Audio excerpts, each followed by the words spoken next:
for them to develop the data stage tool. And after that, after completion of this tool, and when it has been released to the market, it has been acquired, the VMA, the entire has been acquired by the Informix. Actually, basically the Informix is majorly for the database company, and it also, it also purchased the data stage from the VMA. And after that, after that, IBM has acquired the Informix, the entire company, but it has left the this data stage as separate, and it has just took the database, Informix database, and after that, this has been took by the Orchestrate. It's also the one of the company. Yes, after that, once again, it has been taken by the IBM, and it has renamed it as the Essential Data Stage. Okay. And after that, after a few years, like in 2001, it has been renamed to the WebSphere Data Stage. Again, the WebSphere is from the family of the tools, like it contains MQ, many tools like that. After that, finally, it has been renamed to InfoSphere Information Server. It belongs to now data stage is as part of the InfoSphere Information Server, IIS. We call it as IIS data stage. Basically, data stage is nothing but something like it's one of the mediator between the two sources. Like for example, we'll be getting, we will be having the sources from different in different formats. Like our source may be some books of the mainframes, or something like a notepads, or something like Excel sheets, and even from something like Oracle RDBMS databases, and whatever it may be the source. And our target will be our data warehouse. Like it's also the one of the table. And what we need to do is we need to combine all these sources, and we need to load into our final target using our data stage tool. So any doubts here? No, go ahead. Okay, fine. I know if you have any doubts, you can stop me at any point. Okay. Okay. Thanks. Okay, thanks, Stephen.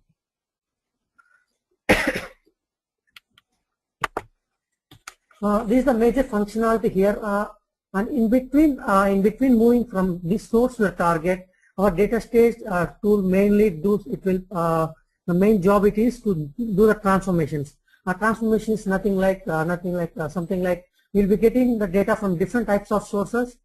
It might be having a different type of data types, and what we need to do is we need to bring into the common layout.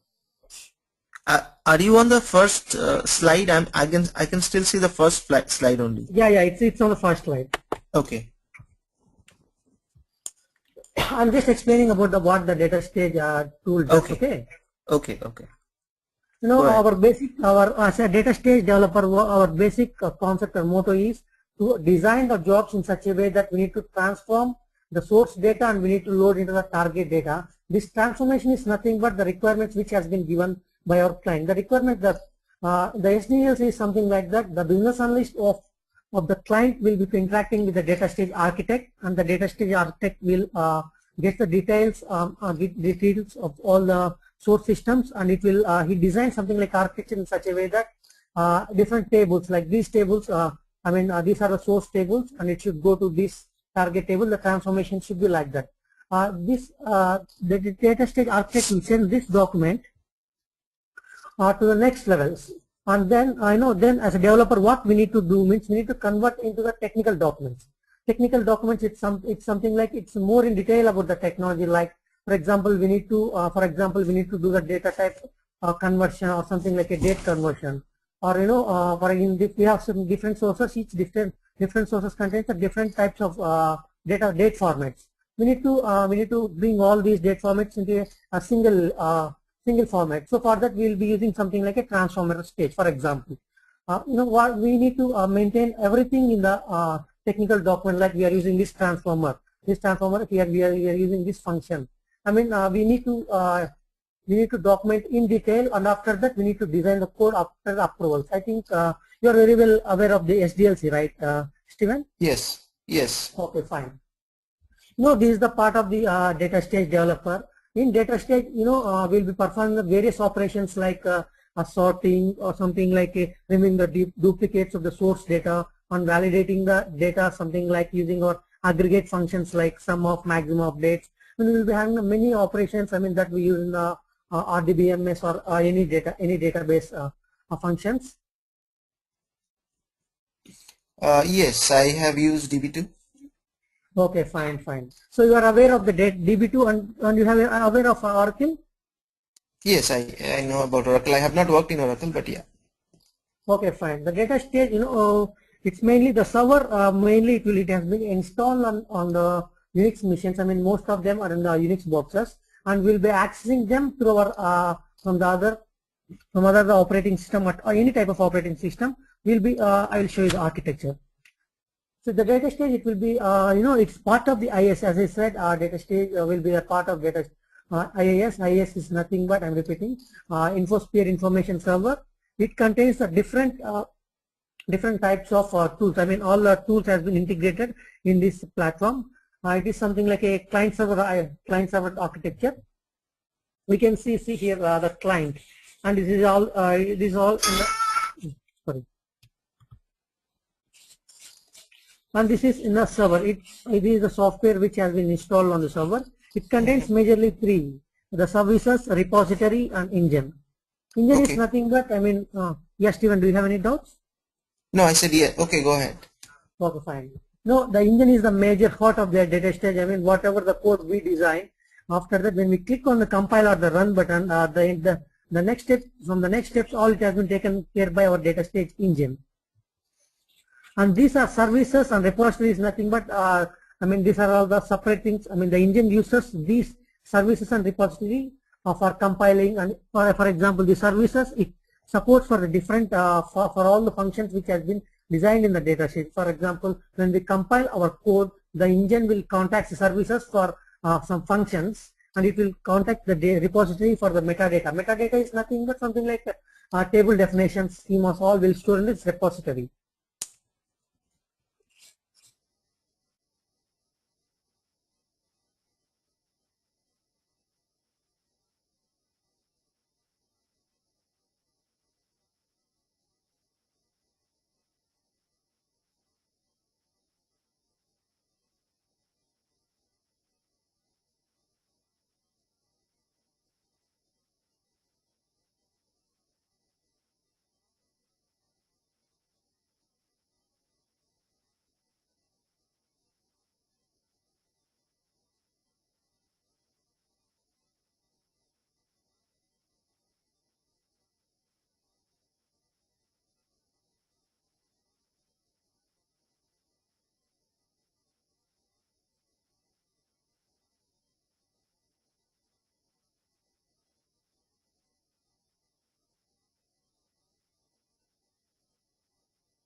Welcome to GoToMeeting, online meetings made easy.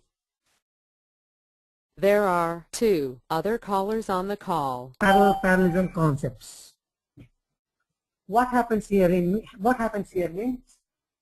for example, for example, we have, as I said, we have something like a 10,000 records. When we click on the run button after designing our code, what happens means, this 10,000 records has been splitting into different. Welcome to GoToMeeting, online meetings made easy. There are 2 other callers on the call. Instead of waiting the transformation of all the 10,000 records, it will move the first 100 records or 1,000 records to the stage. I mean, it won't wait for complete staging of all the 10,000 records to transformer, and then it will transform. Again, it won't wait for completion of all the transformation for all the 10,000 records, and then move to the target. Did you got Steven? Yeah, I got it. Yeah. Yeah, this is nothing but the parallelism. IBM has been used the patented parallelism concept. Here we can have the 2 types of parallelism. One is something like pipeline parallelism. The second one is a partition parallelism. Pipeline parallelism is nothing but, as I said, it doesn't require, for example, see here, see the previously before implementing the parallelism concept. So this is the disk. You can think something like this is the disk. It is our source system. It will be moving to here, and after the first stage, again we should have some other database to store the data for this. After completion of this entire transform, then we need to start this enrich phase, like a transformation, something like that. After that, again we need to run this. Again we need to wait till all the rows has been processed. Then we need to start the loading here, and finally it will be moving to the target. But now using the pipeline parallelism, it won't wait for wait for the loading of all the 10,000 records. Soon after we get the 100 records or something like 1,000 records, it will directly move to the next stage instead of waiting here. This is nothing but pipeline parallelism. It is something like a pipelining from one stage to other stage. As soon as we receive the data, it might be a small 100 records or 20 records again. The second type is partitioning parallelism. As I said, as we have the 10,000 records, when we use the partitioning parallelism, it will partition our 10,000 data into something like a 10 sets, like 1,000. It again depends upon the volume of the data and the mechanism what we use, or what we, in the sense that what the data stage developer mentioned during the job. I mean, while designing the job. Something like, it will partition in the data, and it will be moving from one part of the data to other part. And IBM, this data stage engine takes care of all these things, and it will be, we cannot see these things, but but we can observe during the runtime.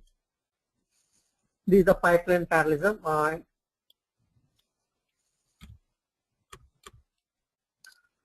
These after combining the pipeline and partitioning parallelism. See here, the partitioning has been done here into 1, 2, 3, 4 sets, and after that, here you can see something like a repartitioning.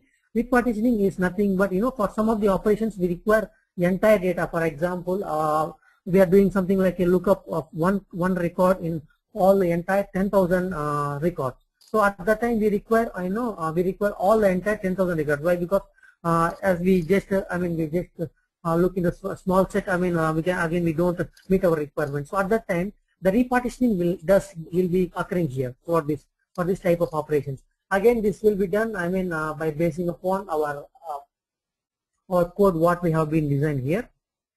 Yes, this is the 3-node partition. I said, the partitioning will happen. For example, we have the 3 nodes. The node is nothing but it's separate.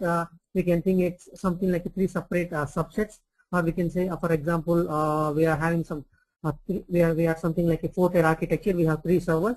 We can think we can define each server as a one node. Node 1, node 2, node 3. In general, in all the production environments and most of the clients, they go for the 4-node configuration. It doesn't mean that they have the 4 servers. We can say that they have the 2 servers, and they can divide their disks into the 2 parts. One is and then they can define as a node 1 contains one part, node 2 contains the other part on the same server, and the second one will contain the other one. Any doubts still now, Steven? Yeah, I have one question. The partitioning, and if you go to the next slide. Yeah. I understand the partitioning and the repartitioning concept, uh, Okay. but the criteria for partitioning and for repartitioning and where it will happen, all these are designed by the developer. Yeah, one thing. Yeah, the developer, he just needs, for partitioning, the data stage, IBM provides the something like a partitioning algorithms and collecting algorithms. The data stage developer, he just needs to mention what type of what type of partitioning we need to do. I mean, we have, for example, for partitioning algorithms, we have something like a key based or keyless. I mean, something like a key based means something like hash partitioning, modulus partitioning. I mean, depends. I mean, based upon a single column, what we need to set. But it is not, if he doesn't know about, which partitioning we need to use, we have something like a partitioning mechanism, auto. Auto is nothing but the data stage engine, it will be automatically, it will select the optimistic partitioning algorithm based upon the stage and based upon the volume of the data. I mean, we need not to, scare about this partitioning, all these things. Okay. Yes. It's part of the notes. You got this node concept, right? Yeah. Okay, fine. So this, you see, yeah, this is the what, when we design the job, we just, these are nothing but the, we'll be calling this as the stages. This is nothing but the join stage. This is the aggregator stage, which is used to perform some aggregations like group by. By using the group by, we can do some maximum, something, many aggregation functions will be, we can do using this stage. And this is the DB2 connector. These two are the Oracle connectors. Here, this is the source. This Oracle two tables are the source, and this is we are moving into the one table, and it is the DB2 database. When we design, it will be like that. When we run internally, it will modify into these things. It will be converted to like this. We cannot see this, but by using this parallelism mechanism, it will run like multiple instances. 4 instances here. Right. Got it. Production environment, okay, it's fine. Yes, configuration file. Now, configuration file is the one in which we define the nodes. Something like, as I said, in client, major clients are using the 4 client architecture. 4 nodes. See, this is the sample file which has been given here. Here, N1 is node, N1 name. Whatever the name we can keep. It's nothing like that. Just for understanding purpose, I just keep N1, N2, N3, N4. The first name is nothing but yes, the S1, but nothing but name of the data, disk space or something like we can keep. We can say the name of the server here. 4 servers in the names of S1, S2, S3, S4. And resource disk and resource, we have 2 types here. Disk and scratch disk. Scratch disk is the main purpose is that we are saying to the data state, please use this /m directory for the scratch purposes or temporary purposes. Why? Because when we run the jobs, it uses some buffer. It uses some buffer memory, and we are buffer space. So we are saying to the data stage that please use this /m directory for all these things. Okay. Okay. And resource disk is the main disk. For all the operations. And the configuration file is the one in which we need to. By seeing this, we can say that our data stage architecture is a 4-node configuration or 2-node or 1-node, something like that. And these are all on Unix, right? Not in Unix. We can see from Unix as well as our client. As I said, we have something like a data stage director, data stage designer, and the data stage administrator. We mostly right. I'm saying the files are stored all in Unix, right? Yeah, file is stored in Unix, but we can see from our designer. Okay, got it. Yeah, now I will be explaining partitioning and collecting, and before that, I will just explain what happens when we execute a job. Okay. Okay. Yeah. See, when we design, we'll be just creating some tool. We'll drag and drop. We'll drag and drop the icons, and we'll be keeping on our canvas. Canvas, and it will be like that. What happens when we run? When we click on the run button, what it will happen means it will internally create something like a hash code. Hash code is nothing but something like similar to the byte code. Okay. Hash code. We have something like a all the parallel. Yes. Before that, I need to say we have something like a total 3 types of jobs. One is the server jobs. One is the parallel jobs. Other one is the sequence job. Server jobs has been divided. I mean has been developed in 1995. As I said, it doesn't have the parallelism concept. So right now nobody is using this server job. Nobody is designing, but might be some of the clients using which has been designed. I mean before this IBM parallelism concept came. And the second set is the parallel jobs and parallel jobs. Parallel job is nothing but I know as with all the parallelism concept. It uses the parallelism concept. The other one is the sequence job. Sequence job is nothing but for one set. We will be designing a parallel jobs. Each parallel jobs contains some similar 1 or 2 or 3 functions. After that, at the final stage, we need to combine all these jobs and we need to create one sequence using the sequence job. So you got it right? Yeah. Okay. In parallel jobs, we have again, we have one stage. It's a transformer stage. It has been developed using the C++.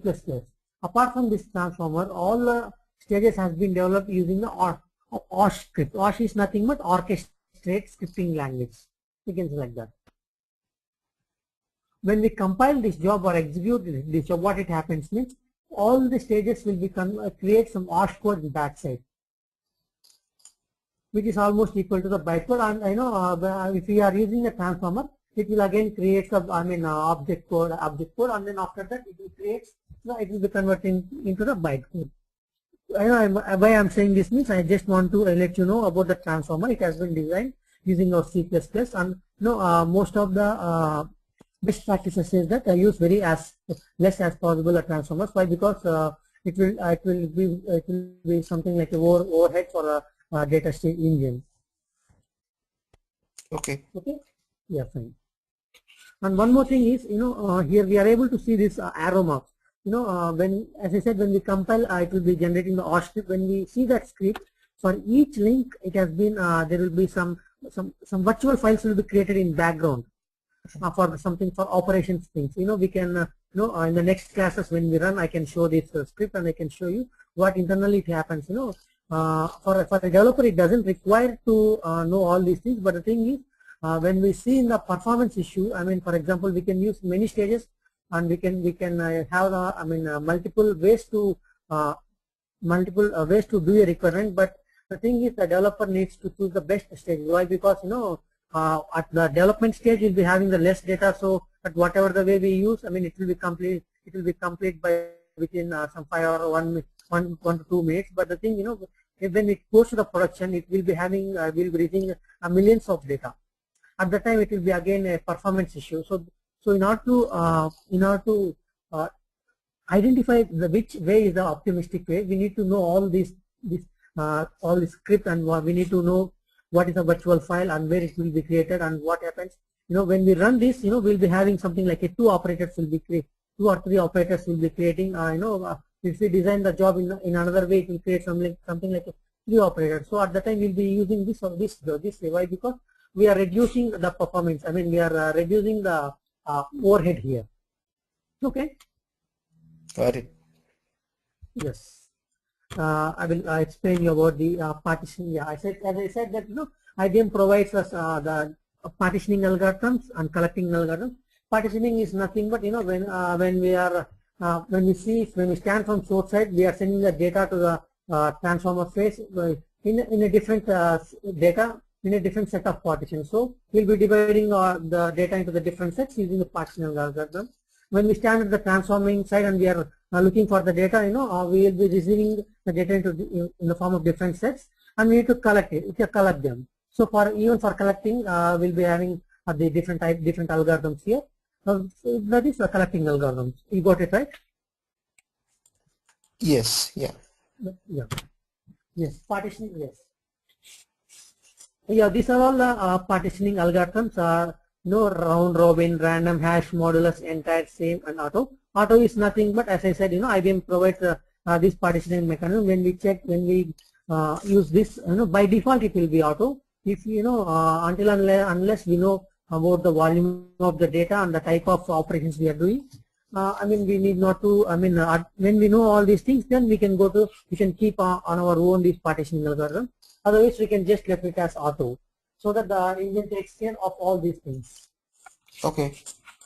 Yeah, as I said, even this algorithm has been divided into 2 categories. One is key based and the other one is a keyless, something like I will. This is a keyless. Keyless is nothing. While partitioning, it doesn't use any key. It will be randomly moving. To the different nodes. It will move. For example, first, third, fourth records might be in the first node. The remaining some of the records in second node. Otherwise, some of the records might be in third node. It doesn't use any key here. So any doubts here, Steven? No, I'm good so far. Yeah. The next one is the same partition. Same partitioning algorithm is nothing but okay. I will explain this later. You can understand yes. N-type partitioning. As I said, and before I said that when we at the time of at the time of explaining about the parallelism, I have been informed sometimes we require the repartitioning. For example, we are using the lookup stage for performance of lookup operation.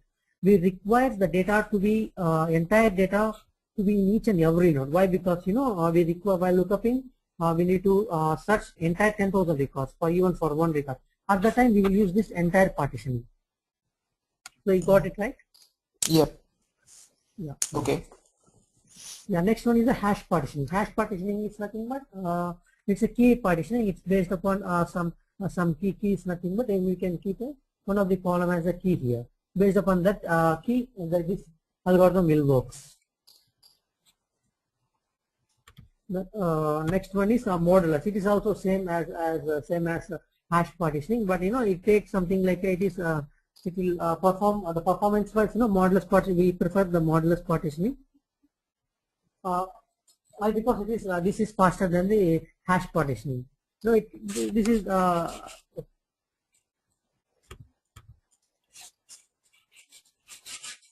yes.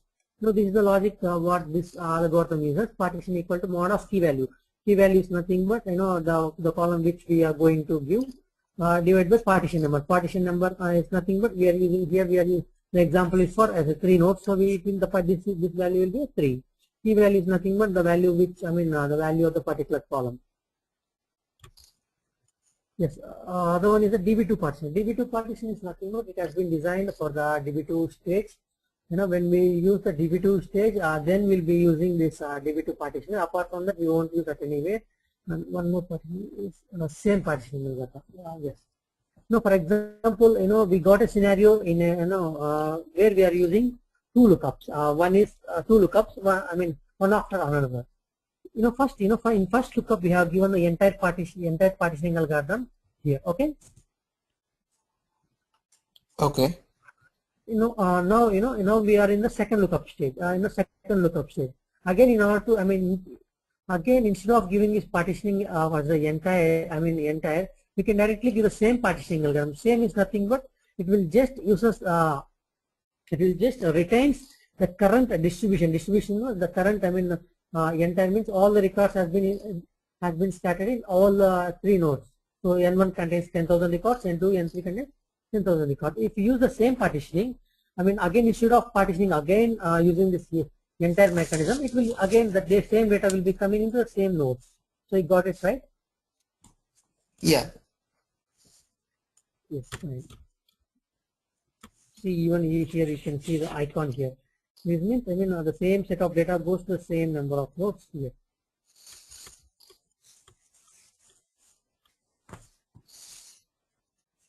Yeah, this is a sample one. Here this is something like a partitioning. This is a partitioning symbol. See, you can observe here is collecting. It is getting data. It is being collected here. We will explain auto partitioning. This is auto partitioning. As I said, data stage. IBM has given this partition. Whatever. If you don't know about which partition we need to use, at the time we can use this auto partitioning mechanism.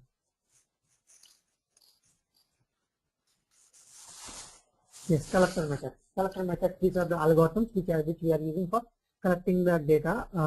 Auto is fine anyhow. Round robin is nothing but we are picking the records from the different sets, different nodes into again R2 stage. Ordered is nothing but it is nothing like first we are getting all the data from the first node, after that from second node, after that from third node. sort merge, if we require the output, I mean, while collecting, we require we require the data in a sorted, then we will be the first, I mean, in N1 will be getting sorted data, and the same N2 will be getting sorted data, N3 will be getting sorted data, and we will be combining all the data. I mean, combining instructions, we will be merging all the data here.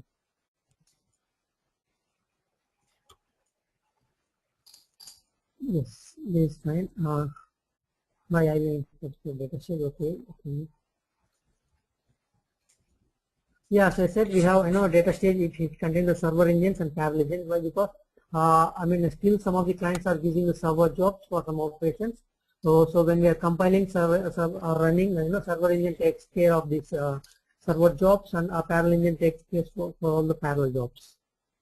So types of jobs here: server jobs, parallel jobs, and job sequences. I will explain, why job sequences might be, yes, I will explain with a simple example.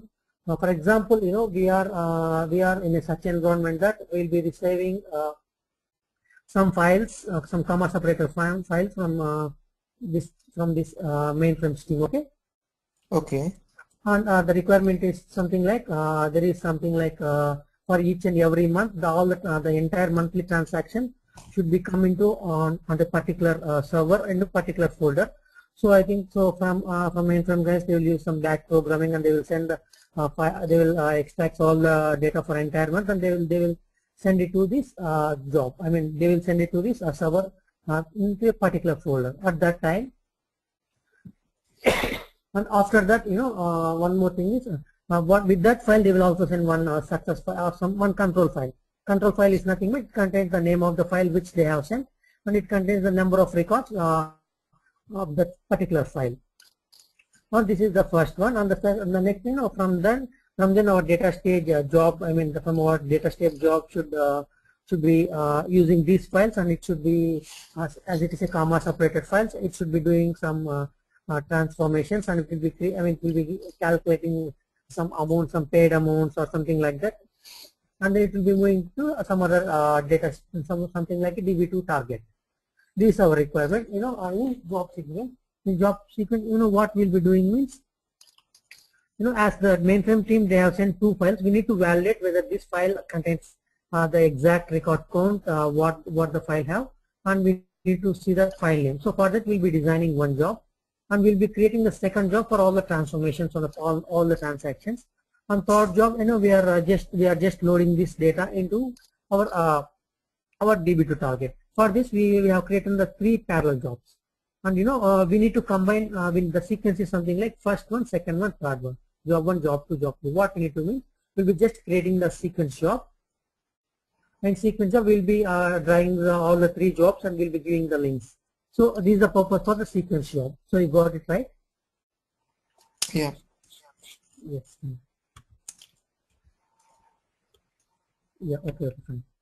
Do you have any doubts till now, Steven? No, some of the concepts are like I'm assuming you will go into deeper details in the actual code, so that's okay. Exactly. Yeah. But overall, I understand. Yeah, you understand about what is data stage. So now you are able to, you are able to say that what is data stage and why we are using it. You know, right? Yes. Yeah. I will explain one more thing.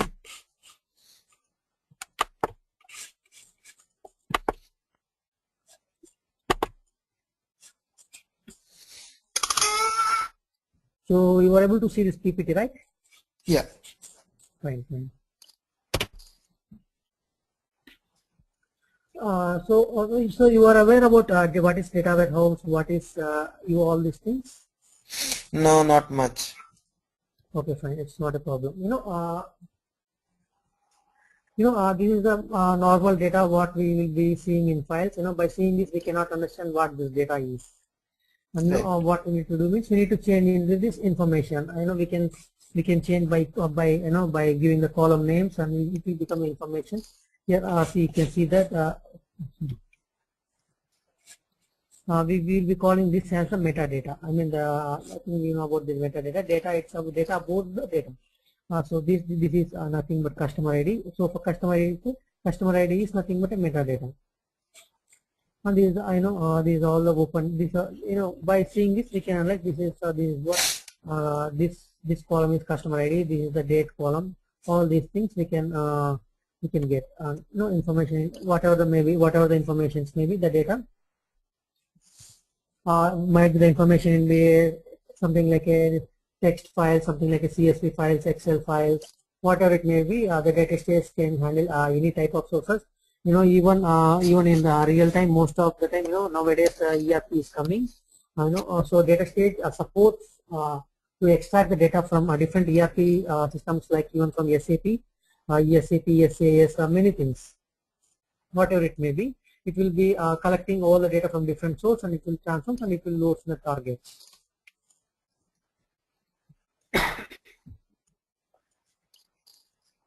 No, we'll be loading all the data into the, you know about this RDBMS, all these things, right?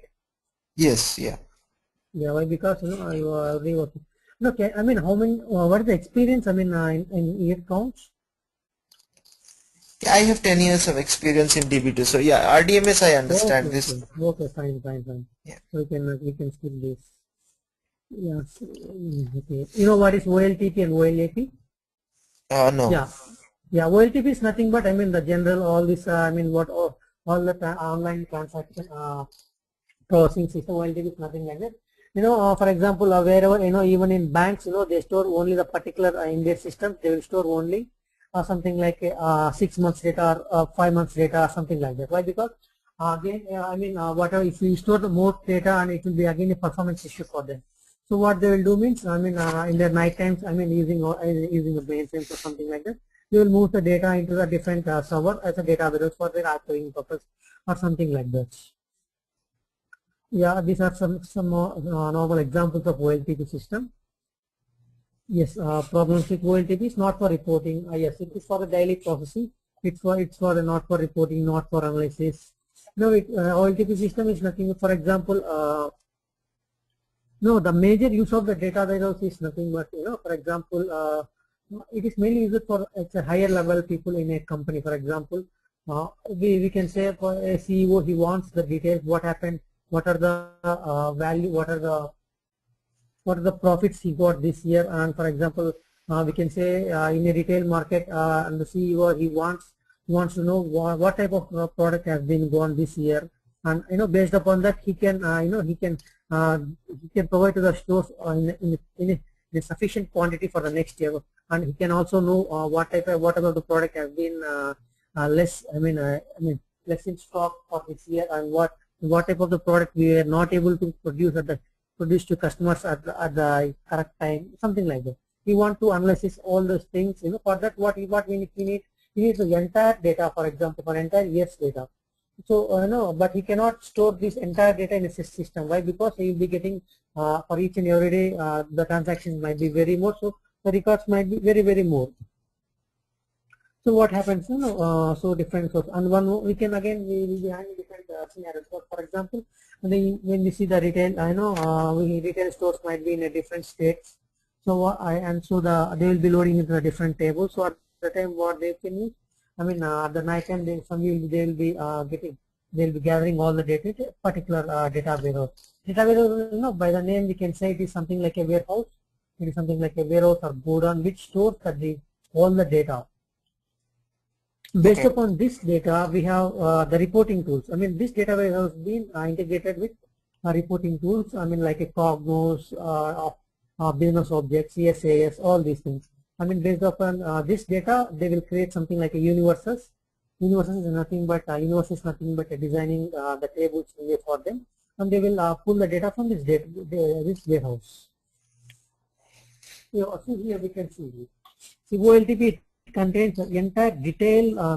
Detailed thing. See, for each and every thing here.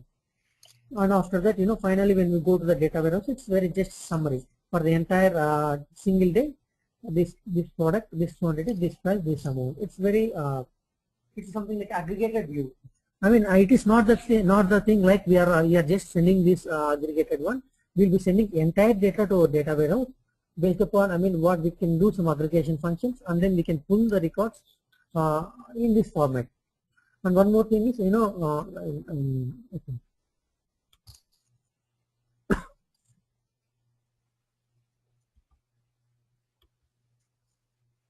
Yes, these are the three main concepts we need to, we need to remember, or something like that. Non-volatile. Non-volatile is nothing but non-volatile. We won't remove any even a single record from our data warehouse. And the second one is the time variant. Time variant is nothing but we can get the data based upon our month, and based upon either on month or either on week or either on year or something like a quarter. And whatever the time we can do, we can extract the data further. Subject oriented. Subject oriented is nothing but for example, for a client, he might be having a different subject areas. For example, when we go to the healthcare, he might be having a different areas. Something like, for example, he might be having a paid, payable. He might be maintaining a, for example, even for the bank, we can take a customer has one subject area, accounts has been one subject area. For check payments, he can think. It depends upon his data warehouse capacity. Got it. Okay, fine. Yes, data marks. Data marks is nothing but it's a very, we can as I said, in a subject area we can maintain a data mark for each and every subject area. Data mark is nothing like, we can say it is a small data warehouse. And after that we will be having something like a two data types, two types of data warehouse, dependent and independent, or we can call other things is first we'll be loading the data into the data marks. After then we can load it into the data warehouse. The other scenario is first we'll be loading all the entire client's data into a single data warehouse. After then we can divide it to based upon our subject area. Okay. Yeah, this is the entire picture here. These are the different types of sources, and this is the ETL tool, like where here data stage sits here. We have, again we have different types of vendors here. Many things: Informatica, Ab Initio, data stage, SSIS, and this is the data warehouse. Data warehouse might be on any database. Nowadays most clients are, they are preferring the Teradata for that. The other one is the reporting. Reporting, we have again many tools, Tableau, Business Objects, Microsoft SAS. We have many number of tools, OBI, many things. And one more thing is, ETL. ETL means extraction, it will be transformation and loading. Extract is nothing but it will extract the sources data. It will perform some transformations on the data, and then loads to data warehouse. There are two types. One is ETL, other one is the ELT. ELT means extracts. They will load into the data warehouse, and then they will do the transformations. Mostly most of the clients goes to the ETL, and nowadays some clients are going to ELT, and what they will do means first they will load all their data into the Teradata, and the Teradata will is providing many transformations concept in the database. It will be there using the transformations. They will be doing all the operations like aggregating all these things, or something like removing duplicates, all these things. So you got it right? Yeah.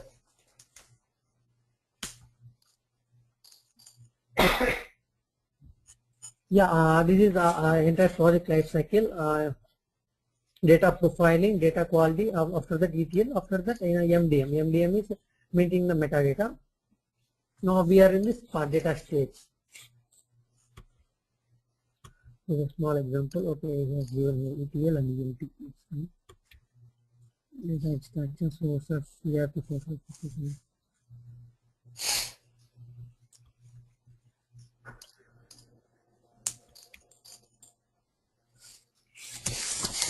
Yeah, these are our client components. Other one is the server components.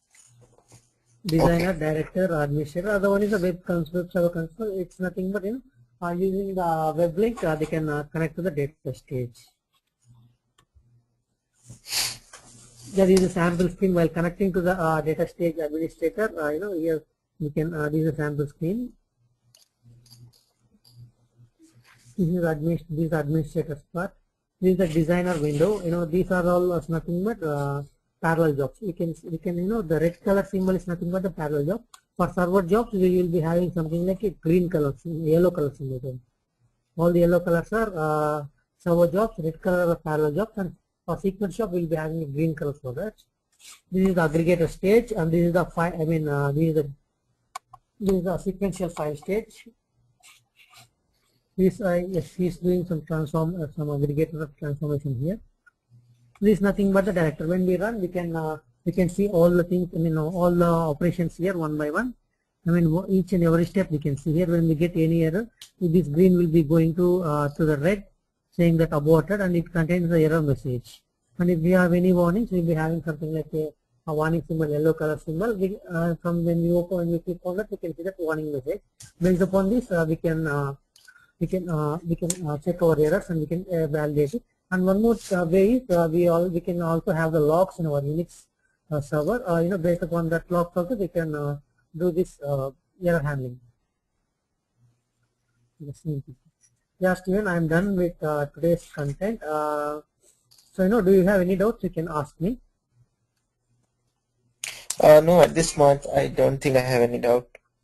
So, you are comfortable with this training, right? Yes, so yes. One more thing is, we require, data statements. The practice is must and should. Why? Because in each and every stage, we'll be having, for example, when we are extracting the data from a source, it might be, we can expect the data might be in a comma separator or something like the field separator might be a different one, either comma or something like a colon, depends upon the source. For example, now we are using the sequential file. In sequential file, we will be having a different options. We need to remember that. Remember is nothing but when we do the practice, we will be automatically be remembering them. Not only for that, even for we require the practice to remember them. So I just want to say that practice is compulsory here, and if you want, I can also give some scenarios to you. You can also work it on them in your free time. Okay. Yeah, that's all from my side. If you have any doubts, you can ask me. Okay. Okay. Right now, I don't have anything. I will respond back in email.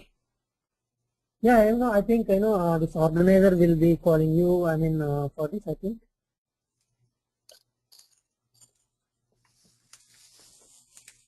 Sorry. The management team. I think they'll be calling you for all things. Right. Things. Okay. Right. Yeah. Okay. Thanks, Steven, for joining. Thank you. Okay. Thank you very much. Appreciate it.